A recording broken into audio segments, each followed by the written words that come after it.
이제 본격적으로 XRP가 다시 주목을 받기 시작한 게 지난해 트럼프가 당선이 되면서 이제 드디어 그쵸. 규제 이슈가 해결이 됐다. 네. 그때 트럼프가 공약으로 내세웠던 것 중에 하나가 뭐냐면 내가 데이원 임기 첫날 갠슬러 자르겠다. 그래서 갠슬러는 게리 갠슬러라는 SEC 위원장이거든요. 근데 이분이 자기 재임 중에 굉장히 많은 프로젝트를 상대로 소송을 제기했고 그 대표적인 소송이 바로 리플을 상대로 한 소송이었거든요. 이게 증권성이 있는데 네. 이거 뭔가 그런 요건을 지키지 않고 팔았다. 미등록 증권 판매를 했다라고 해가지고 소송을 걸었던데 네. 데이원에 자른다고 하니까 이제 리플 입장에서는 사실 규제 리스크 해소됐네? 라고 하면서 이제 급등하기 시작했어요. 그 급등 직전에는 1,000원도 안 했거든요. 토큰 가격이. 그래요? 네. 근데 지금 오늘 이제 지금 원화 엄청 기준으로 해서 4,700원, 800원 뭐 거의 이렇게 5,000원 다 올라가고 돼가요. 있어요. 네, 맞아요. 네. 맞아요. 그 정고점 이제 경신했고요. 그래서 이제 XRP 같은 경우에는 이제는 물린 사람이 없는 코인이 됐습니다. 아니 리플을 갖고 계셨던 분들은 다시 황금기가 온 거나 마찬가지예요. 맞아요. 지금. 그러니까 사실 그 전에 1차 불장 때부터 투자하셨던 분들은 그야말로 진짜 인고의 세월을 견디셨을 거예요. 만약에 지금까지 들고 계시다고 하면. 그런 진짜 애증의 코인이라서 지금 사상 최고가를 경신했기 때문에 사실 최근에 들어오신 분들은 이런 이제 그 인고의 세월을 거치지 않았기 때문에 그냥 가자라고 하겠지만 그때부터 들고 계셨던 분들은 아마 약간 만감이 교차하실 것 같다. 이게 그러면 XRP가 이 한국인이 보유를 많이 하는 것도 마치 주식의 왜 삼성전자나 그런 그러니까 국민주를 갖고 있듯이 약간 그런 류로 보는 건가요? 이게 앞서 왜 그러면은 그 XRP를 많은 사람이 들고 있을까 봤을 때 제가 첫 번째로 말씀드린 게 일단 1차 불장 때 한 번 진짜 확 달아올랐던 코인이거든요. 그러니까 그리고 이제 코인 투자자들의 특성 중에 하나가 뭐냐면 존버하면 승리한다. 존중하면 버티면 된다라는 그런 인식이 있어요. 그러다 보니까 그리고 코인 같은 경우가 사실 이게 한번 물렸을 때 손절하기가 굉장히 쉽지가 않습니다. 그게 왜냐면 갑자기 내가 손절을 했는데 이게 더 무서운 게 뭔지 아시죠? 손절해서 팔았어. 다음날 가는 거야. 그럼 진짜 사람이 미칩니다. 미치죠. 아니, 그건 뭐 당연하죠. 그런 마음이 있기 때문에. 근데 이게 주식 같은 경우에는 뭐라고 해야 되나 약간 펀더멘털 이슈도 있고 하다 보니까 어느 정도 약간 상승이 뭔가 이렇게 좀 예상이 된다. 그리고 또 제한이 되어 있잖아요. 맞아요, 시간이. 맞아요. 근데 비트코인이나 뭐 암호화폐는 그게 아니니까. 그러니까 이게 갑자기 자그라는데 무슨 일이 벌어질지 모르는 상황이기 때문에 손절이 쉽지가 않아요. 그 때문에 아마 그때 투자하셨던 분들이 아마 팔지 않고 그래 나는 이거 끝까지 간다.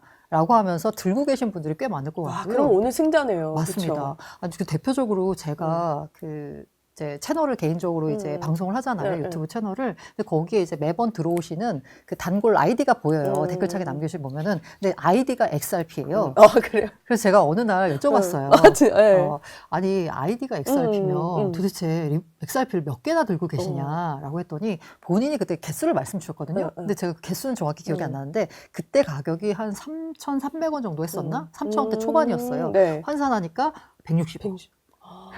지금은 아마 더 불어났겠죠. 오늘 많이 안 파셨다면. 아니, 그분은 이제 22달러까지 간다 이러면서 진짜요? 이제 계속 외치고 계신 분인데 그런 정도로 약간 리플 같은 경우는 XRP 같은 경우에는 이른바 강성 홀더분들이 많으세요.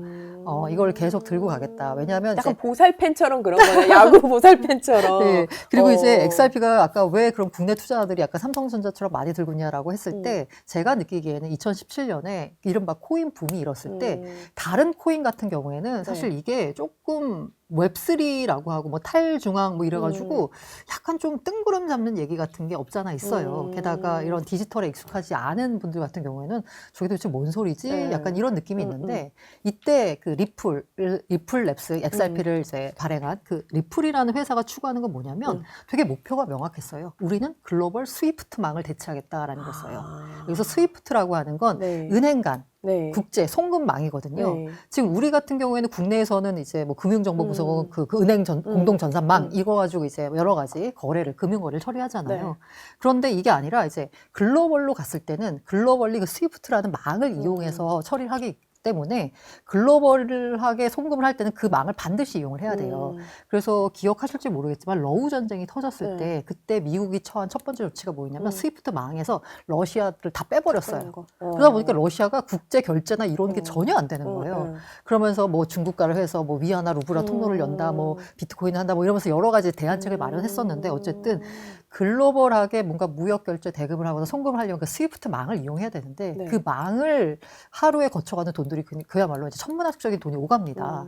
그런데 리플의 목표는 굉장히 명확한 거예요. 그런데 그게 말씀드린 대로 이게 은행들끼리의 전산망이하다 보니까 약간 폐쇄적이잖아요. 그렇죠. 그러면 이 폐쇄적인 시장에서 벌어지는 일은 가격이 굉장히 비쌉니다.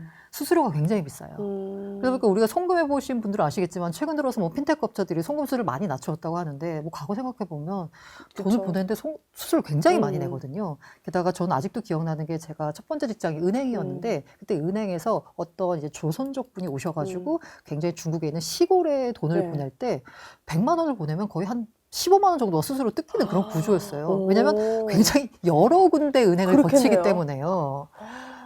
그런 정도로 약간 수수료가 많이 나오는 게 비효율적인 구조거든요. 그럼요. 근데 리플은 그게 아니라 우리는 이 스위프트만을 대체하겠다.